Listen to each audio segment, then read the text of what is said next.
본문에 나타나는 제자들은 안식 후 첫날 주님의 무덤을 찾았던 그 여인들로부터 부활하신 주님의 소식과 또 주님께서 갈릴리로 가신다는 그런 부탁의 말씀을 들었습니다. 여인들로부터 그 소식을 들은 이 제자들, 가룟 유다를 제외한 11명의 제자들은 이제 갈릴리로 갔습니다. 그리고 주님께서 지시하신 한 산에 올랐습니다. 그리고 주님은 그곳에서 제자들을 만나 주십니다. 그 자리에서 승천하시기 전 마지막 이 땅에서 남기시는 명령과 당부를 제자들에게 주십니다. 오늘 본문의 말씀, 바로 그 내용을 담고 있는 여러분 잘 아시는 그런 말씀입니다. 오늘 16절, 17절 이 말씀은 마태복음 전체의 요약이라 말할 수 있습니다. 그리고 18절부터 20절 말씀은 그 명령을 담고 있는 주님의 말씀입니다. 우리가 오늘 본문을 이렇게 두 부분으로 나누어서 살필 수가 있습니다. 우리가 먼저 살피실 내용은 16절과 17절의 내용입니다. 오늘은 본문을 좀 자세히 살피시면서 함께 말씀을 나누실 수 있기를 바랍니다. 마태는 오늘 본문에서 부활하신 주님을 만나고 있는 제자들의 반응을 기록하고 있습니다. 17절입니다. 예수를 배웁고 경배하나 아직도 의심하는 사람들이 있더라, 이렇게 기록합니다. 지금 부활하신 주님을 직접 만나고 목격하고 있는 이 제자들, 그들이 지금 경배와 의심이라는 그런 두 가지 모순된 상황 속에 있다는 것입니다. 경배했다는 그 말은 무릎 꿇었다, 절했다, 예배했다, 그런 의미가 있습니다. 이게 의심했다는 이 말이 신약 성경에는 딱 두 군데 나타나는 단어인데, 한 곳은 어딘가 하면 여러분 아시는 대로 베드로가 물 위로 걷는 주님을 보고 걷다가 의심해서 물에 빠질 때, 그때 주님께서 베드로를 붙잡으시면서 하시는 말씀입니다. 왜 의심하느냐, 믿음이 작은 자야, 그렇게 하실 때 바로 그때 쓰였던 단어고 오늘 본문에 쓰이고 있습니다. 부활하신 주님을 만난 그 감격으로 주님께 절하고 경배하는 제자들, 그런데 그 11명의 제자들 중에 그렇게 하는 사람도 있지만 의심하는 사람들도 있었다 하는 것입니다. 마태가 예수님의 말씀과 예수님의 기사들을 기록하면서, 이것을 전하면서 마태복음 전체를 요약하는 이 두 절에서 마지막으로 남기고 있는 것이 무엇인가 하면 바로 이것입니다. 이 마지막 순간까지, 주님께서 승천하시고자 하는 그 마지막 순간까지도 예수를 잘 알지 못했다는 것입니다. 예수님을 온전히 믿지 못했다는 것입니다. 말씀하신 대로 십자가에 죽으셨다가 다시 부활하신 주님을 보면서도 의심하고 있는 제자들입니다. 예수님께서 전하신 것을 깨닫지 못했고, 예수님께서 원하시는 그 하나님의 뜻을 제자들이, 사람들이 알지 못했다는 것입니다. 마태는 지금 마태복음을 요약하면서 이 마지막 요약으로 하늘과 땅의 권세를 가지시고 그 하나님의 구원의 계획을 이루신 그 예수를 알지 못하고 있는, 깨닫지 못하고 있는 그런 연약한 제자들의 모습을 낱낱이 드러내고 있습니다. 그리고 지금 이 말씀이 우리에게 그렇게 말씀하고 있는 것이죠. 이 제자들의 연약한 모습이 바로 당시 이 마태복음을 들어야 된 그 마태복음의 독자들, 예수를 믿고 예수를 주로 고백하는 사람들, 그 초대교회 공동체, 그들의 신앙의 현 주소였다는 것입니다.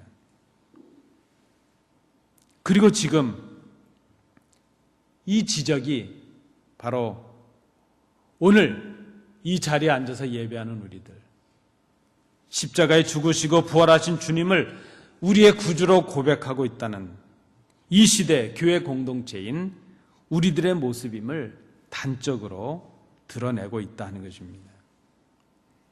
예수께 경배하는 자들도 있고 믿지 못해서 의심하는 자들도 있다는 것이죠. 그것이 우리의 모습입니다. 여러분, 이런 말씀 들으면 그렇게 생각하시죠? 나는 경배하는 사람이고 저 사람은 의심하는 사람이야. 그게 아닐 수 있습니다. 우리 속에, 내 개인 속에 믿는 부분도 있고 의심하는 부분도 있다. 이렇게 해석하는 것이 바람직합니다. 오늘 이 시대 다시 오실 주님을 기다리고 있는 우리의 믿음의 현 주소가 바로 여기에 있습니다. 연약한 교회의 모습, 믿기도 하고 의심도 하는 그런 모순된 모습, 진실하지 못한 모습, 그런 모습, 그것이 바로 우리의 모습이라 말할 수 있습니다. 깨닫지도 못하는 제자들과 사람들을 위해서 십자가에 죽으셨던 그 예수님께서 오늘 본문에 보면 그렇게 아직 믿지 못해서 의심하고 있는 그 연약한 제자들에게, 그리고 이 말씀을 받고 있는 초대교회 공동체에게, 교회에게 지상 최대의 사명을 맡기시고 있습니다. 이 본문을 생각해 보면 잘 이해가 되지 않습니다. 아니, 믿음을 고백하고 확실하게 믿는다고 해도 주님의 일을 감당하기가 어려울 텐데 아직 의심하고 있는 제자들에게 주님께서 이 본문에서 그 제자들에게 확증을 주셨다거나 그들을 설득시켰다거나 어떤 증명을 하셔서 그들의 믿음을 온전케 하셨다는 그런 구절이 전혀 없습니다. 그저 의심하고 있는 그대로, 연약한 그대로, 부족한 그대로 그들에게 지금 사명을 맡기시고 계십니다. 주님께로부터 지상 최대의 사명을 받고 있는 이 사람들은 완벽한 사람들이 아니었습니다. 말씀드린 대로 부족하고 연약한 채로 있는 그들입니다. 그런데 그들에게 지금 사명을 주십니다. 여러분, 우리가 한번 우리의 모습을 생각해 봐야 됩니다. 주님께서 우리에게 사명을 맡기시고 주님께서 우리에게 직분을 맡기시는 것은 우리의 자격이나 우리의 능력 때문이 아니라는 것입니다. 여러분, 이것을 우리가 인정해야 됩니다. 우리에게 직분을 맡기시는 것은 전적인 주님의 은혜입니다. 우리가 맡을 만큼 완벽하고 할 만큼 능력을 갖추어서 이 일을 맡기시는 것이 아니라는 것입니다. 오히려 주님의 일이라는 것은 그렇습니다. 능력이 완전해서 맡는 것이 아니라 맡기시는 그 일에 순종하면 그 일을 감당할 수 있는 은사와 능력을 채우십니다. 능력은 순종과 충성해 주시는 선물이라 이렇게 말할 수 있습니다. 주님의 부르심과 맡기심에 순종하면, 그리고 충성하면 오히려 주님은 우리의 연약함을 변화시키시고 온전함에 이르게 하신다는 것입니다. 꽤 지난 이야기입니다. 제가 신학교 있을 때 지금 은퇴하신 그 선배 목사님께서 오셔서 그 목회 실습이라는 과목을 주시면서 간증을 하나 주신 적이 있습니다. 아마 여러분도 들어보셨을지도 모릅니다. 하루는 그 교회 장로님께서 목사님을 찾아오셨답니다. 얼굴이 새카매진 채로 찾아오셔서, 목사님, 제가 배가 좀 더부룩해서 병원에 갔더니 암 말기랍니다. 몇 개월밖에 못 산답니다. 그리고 목사님 앞에서 펑펑 우시더라는 겁니다. 그래서 그날은 목사님께서 그저 기도해 주시고 달래 주시고 가라 그러고 며칠 있다가 다시 오라고 부르셔서 야단을 치셨답니다. 아니, 나이도 이제 살 만큼 살았고 그동안 남들 못 누리는 거 누려서 큰 회사를 운영했고 자식들 다 잘 됐는데 병 걸려서 죽으면 하나님 앞에 가면 되지 뭘 질질 짜고 난리냐고 야단을 쳤다는 겁니다. 어떻게 보면 야속하죠. 아마 그 장로님께서 그 목사님의 마음, 그 말씀을 사랑으로 받으셨던 것 같습니다. 그분이 그날은 얼굴이 불그럭불그럭 화가 나서 가셨는데 며칠 후에 목사님께 찾아왔더랍니다. 목사님, 솔직히 그때는 좀 화도 나고 야속했는데 돌아가서 잘 생각해 보니까 목사님 말씀이 맞습니다. 이제 내가 오늘 이후로 그저 하나님께서 허락하시는 대로 주의를 하면서 살겠는데 뭘 하면 좋을까요? 그래서 목사님께서 주차 안내 좀 하시오 그랬다는 겁니다. 그래서 그 이후로 그 장로님께서 나가서 3개월밖에 못 산다는 그분에게 주차 일을 맡겼다는 겁니다. 근데 그때 목사님께서 그러시더라고요. 의사는 3개월 산다는데 지금 6년째 그 일을 하고 있어요. 그러시더라고요. 여러분, 이것은 일반적인 얘기는 아닙니다. 일반적인 얘기는 아닙니다.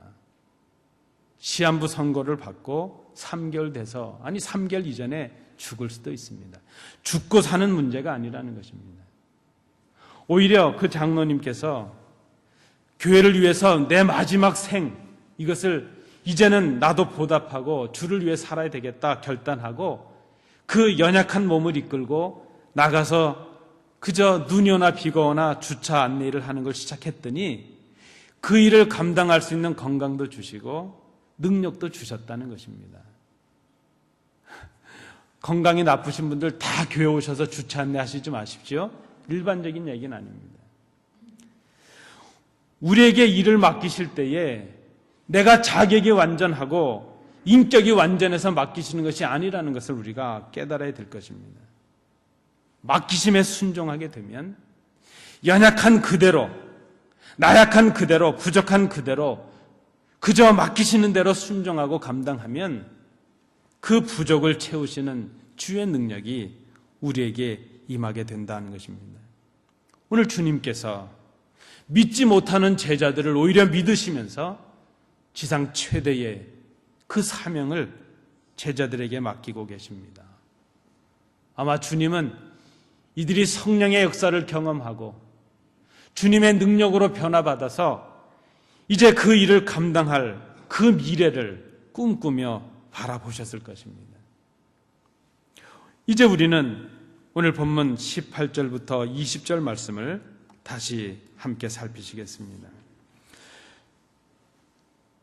19절, 20절 상반절은 이렇게 기록하고 있습니다. 이 본문은 좀 우리가 주의해서 보셔야 되겠습니다. 우리 함께 읽으시겠습니다. 그러므로 너희는 가서 모든 민족을 제자로 삼아 아버지와 아들과 성령의 이름으로 세례를 베풀고 내가 너희에게 분부한 모든 것을 가르쳐 지키게 하라. 여기까지입니다. 감사합니다. 그런데 여러분, 이 함께 읽으신 이 부분을 우리가 헬라어 성경으로 좀 보면 이 문장의 동사는 하나입니다. 이것을 우리가 좀 분석해 볼 필요가 있습니다. 우리가 지금까지 읽으셨던 19절, 20절 상반절의 말씀의 동사는 딱 하나인데 제자 삼다 하는 동사입니다. 제자를 삼다 하는 동사죠. 그러면 동사의 형태를 띠고 있는 가다 하는 말과 세례를 베풀다 하는 말, 가르치다 하는 이 세 단어는 동사가 아니고 현재 분사입니다. 분사 구문입니다. 현재 분사는 계속의 의미가 있고 진행의 의미가 있죠. 그러니까 가다라는 동사, 이것을 완전하게 수식하기 위해서 주어의 상태를 설명해 주는 분사 구문이 3개가 쓰였는데 주님의 명령은 제자를 삼으라는 것이고 그 제자를 삼기 위해서 가라는 것이고 제자를 삼기 위해서 세례를 베풀라는 것이고 제자를 삼기 위해서 지키도록 가르치라 하는 이 세 분사 구문이 쓰이고 있다는 것입니다. 자, 그런 그 의미를 가지고 이 부분을 직역을 해보면 이렇게 번역을 할 수 있겠습니다. 제가 한번 번역을 해드립니다. 잘 들어보시기 바랍니다. 그러므로 너희는 가서 아버지와 아들과 성령의 이름으로 세례를 베풀고 내가 너희에게 당부한 모든 것을 지키도록 가르쳐 모든 민족을 제자로 삼으라 하는 것입니다. 오늘 이 말씀에서 우리에게 주시는 주님의 명령은 요약하면 딱 한 가지입니다. 모든 민족을 제자로 삼으라 하는 것이죠.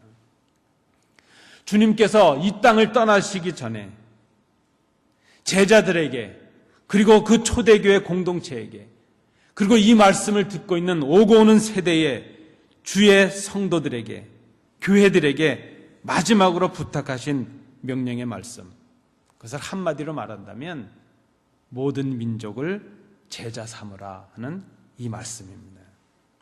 모든 민족을 제자 삼기 위해서 가라. 그리고 그 모든 민족을 제자 삼기 위해서 세례를 베풀라. 그리고 그 모든 민족을 제자 삼기 위해서 지키도록 가르치라 하는 그런 말씀입니다.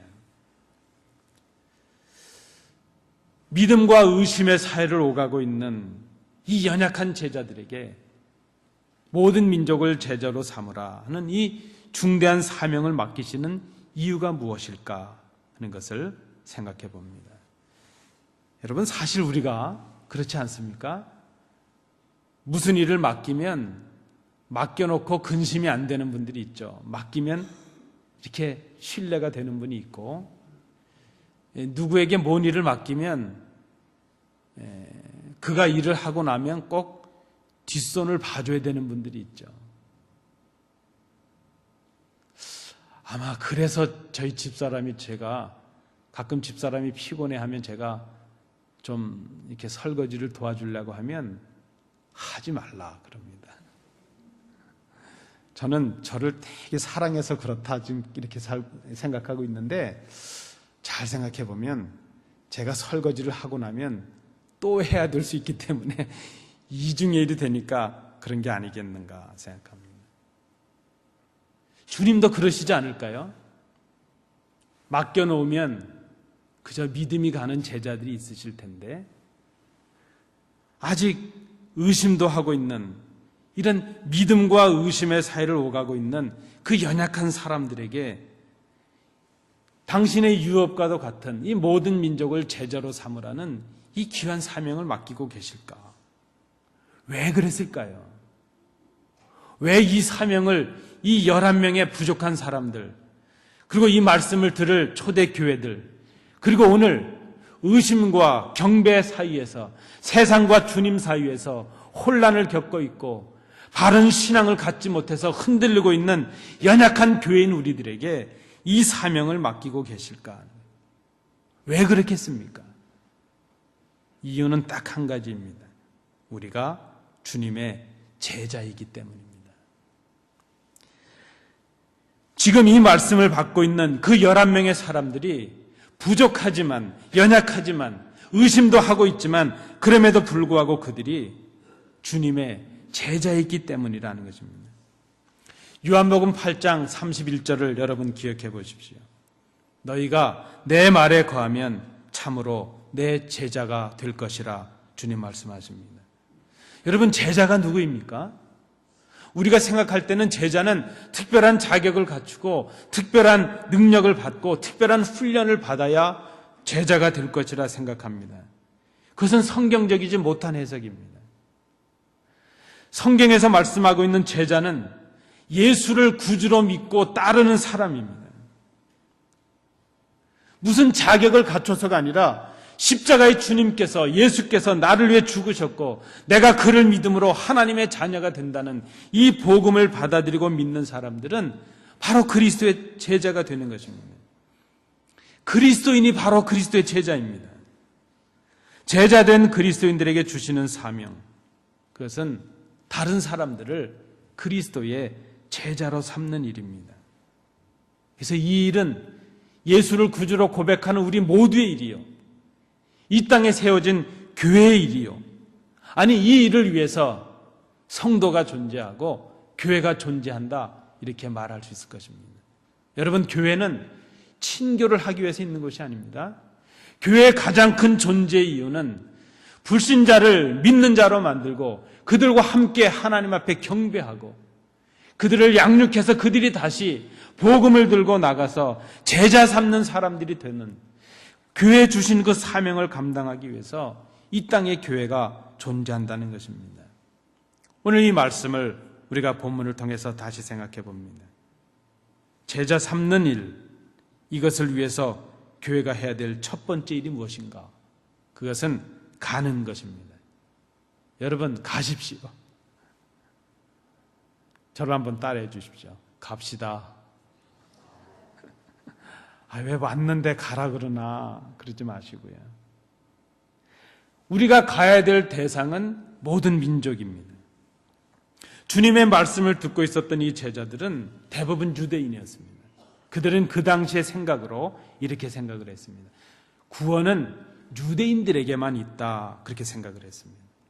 그런데 이 말씀을 주시는 주님께서는 그 인종적인 차별과 편견을 넘어서서 이방인이건 유대인이건 모두에게 가라, 지금 그렇게 말씀하고 계십니다. 우리에게 있는 모든 민족, 우리가 이 시대에 지금 우리의 개념으로 이 모든 민족을 해석한다면 누구입니까? 아직 주님을 알지 못한 채 믿지 못하고 있는 그 모든 사람들이 모든 민족입니다. 그리고 우리의 편견과 우리의 구별 속에, 차별 속에 복음으로부터 소외되고 주님의 사랑으로부터 소외돼서 고립되어 있는 모든 사람들, 주님의 사랑을 경험해 보지 못한 사람들, 그 모든 사람들이 바로 모든 민족입니다. 우리가 그들에게로 가야 될 그리스도의 제자라 하는 것입니다. 우리가 제자라면 그들에게 가야 된다는 것입니다. 간다 하는 이 의미 속에는 그래서 우리가 가지는 이 차별과 편견을 뛰어넘으라는 그런 의미가 있습니다. 우리가 가지고 있는 지역적인 것들, 지역주의, 계파들, 인종과 계층의 차별들, 이런 장벽들, 복음을 방해하고 있는 이 모든 장벽들을 넘어서라 하는 그런 의미가 있습니다. 여러분, 우리는 익숙한 것을 쉽게 떠나지 못하는 그런 경향들이 있습니다. 익숙해지면 편안해지거든요. 여러분도 그러시나요?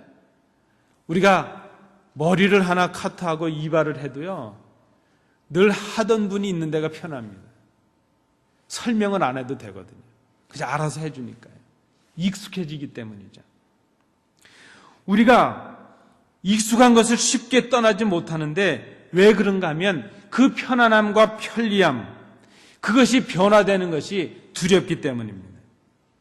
그래서 우리는 쉽게 내가 있는 자리를 잘 떠나지 못합니다. 그런데 주님께서 이렇게 말씀하셨습니다. 마태복음 16장 24절입니다.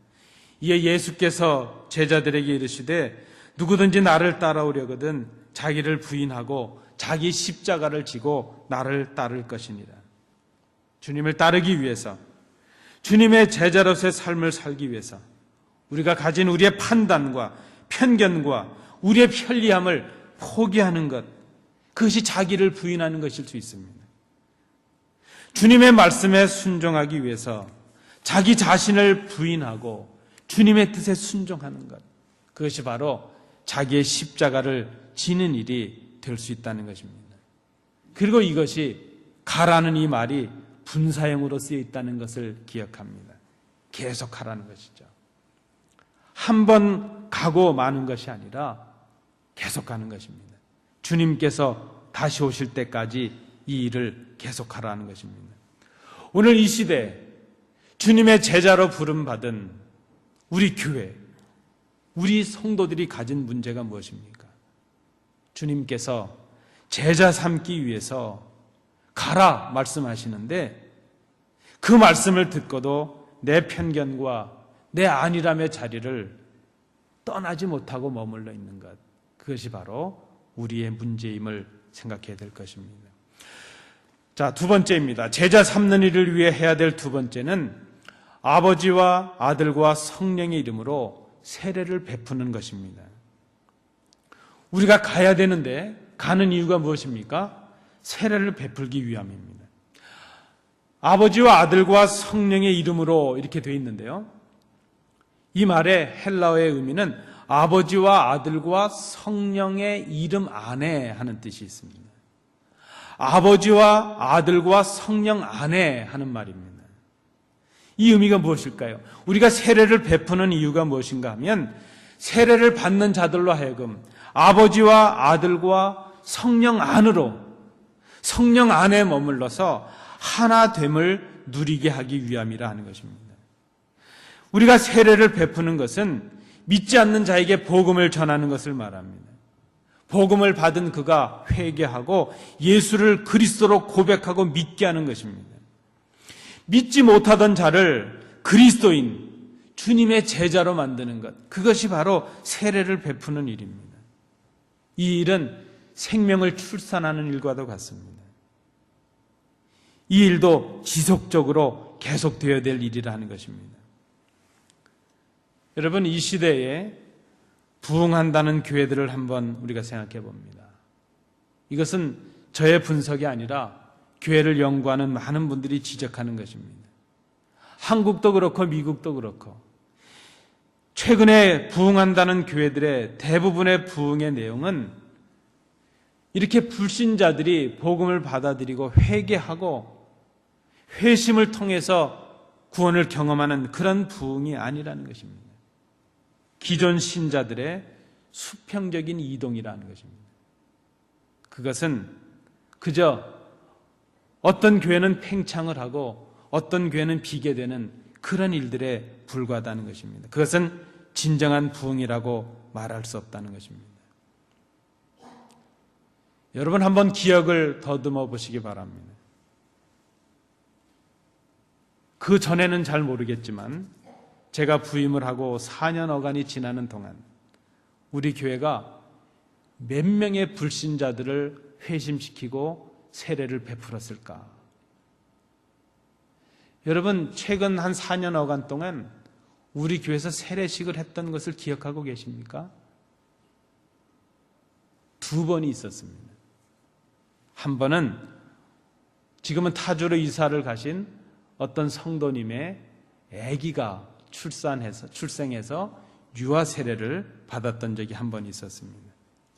또 한 번은 세례를 받지 못하고 교회를 다니시던 성도님이 세례를 받지 못했다고 해서 나중에 문답을 받고 세례를 받았던 한 번이 있었습니다. 그래서 우리 교회, 제가 와서 한 두 분의 세례식을 베푼 적이 있었습니다.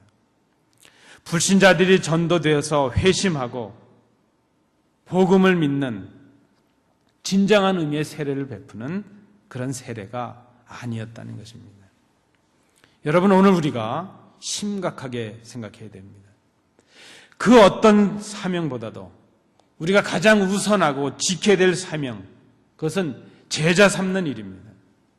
믿지 않는 자들에게 복음을 전하고 그들을 그리스도인이 되게 하는 일입니다. 그것이 교회의 본질적인 사명이요, 제자된 성도의 사명이라는 것입니다. 여러분,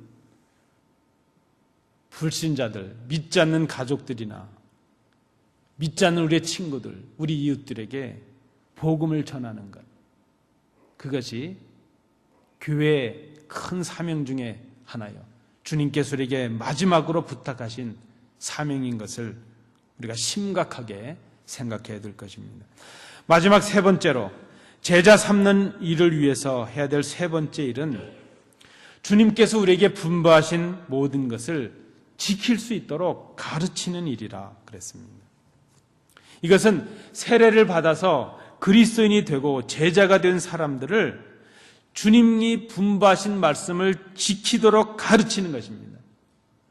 아이가 태어나면 잘 양육해서 성장하게 하는 것이 필요한 것처럼 그렇게 영적으로 새로 태어난 그 성도들을 이제 잘 양육하고 가르쳐서, 말씀으로 잘 가르쳐서 그들이 성장하고 성숙하는 변화를 경험할 수 있도록 하는 것, 그것이 바로 가르치는 것이라 말할 수 있습니다.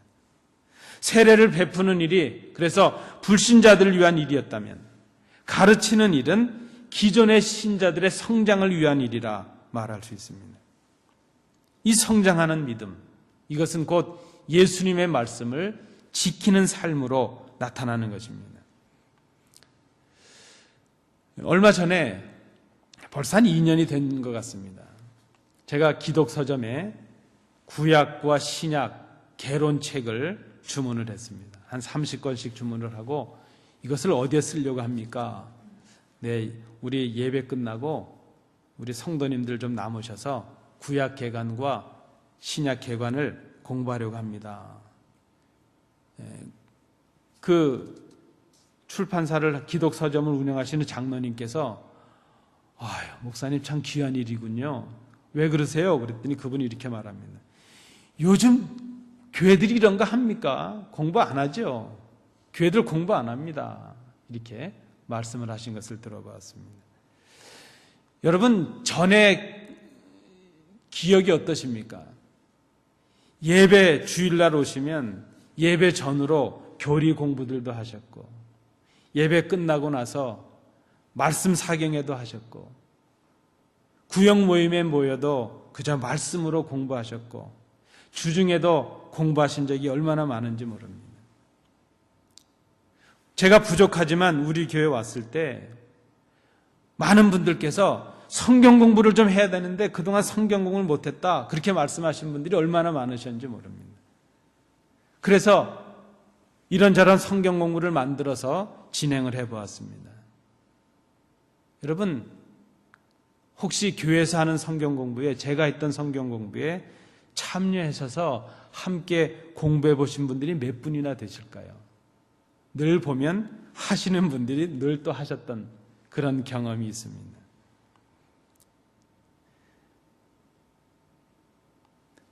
주의 말씀, 주님께서 분부하신 말씀을 우리 삶 속에서 지켜나갈 수 있도록 가르치는 일, 성도들을 양육하는 일, 이것이 교회의 중요한 일이요, 성도된 우리 제자들의 중요한 일인 것을 우리가 생각해야 될 것입니다.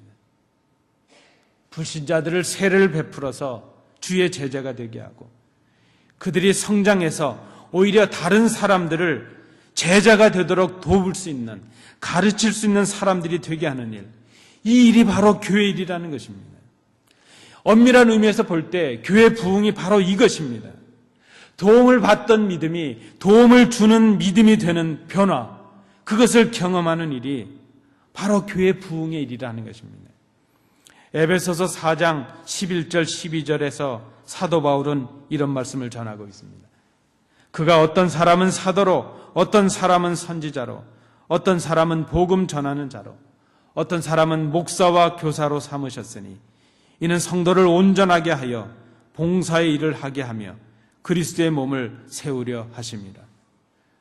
우리에게 교회에 직분과 사명을 주신 이유가 있다면 그것은 우리의 그 사명을 통해서 성도들을 온전하게 하는 일이요, 그 온전해진 성도들이 다른 사람들을 온전하게 하는 사람들이 될 수 있게 하는 일, 도울 수 있는 일, 바로 이것이 우리에게 주신 사명의 이유요 목적이라 말할 수 있습니다.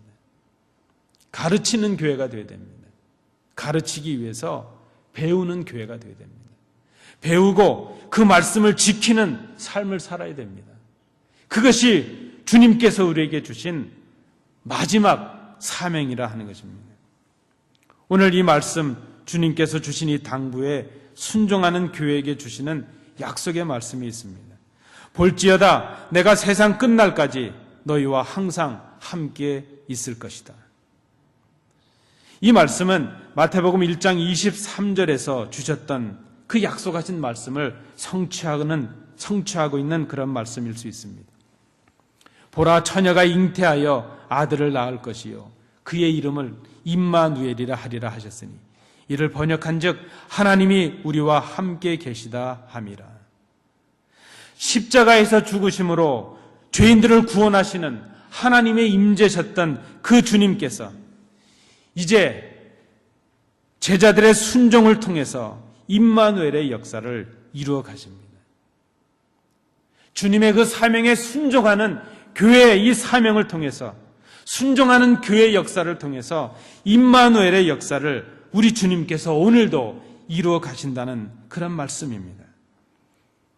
교회가 제자 삼는 일에 순종하게 될 때에 이 일은 이제 교회의 일이 아니고 그리스도인의 일이 아니라 제자 삼는 권세를 주시며 명령에 순종하는 제자들과 함께 하시는 주님의 일이 된다는 것입니다.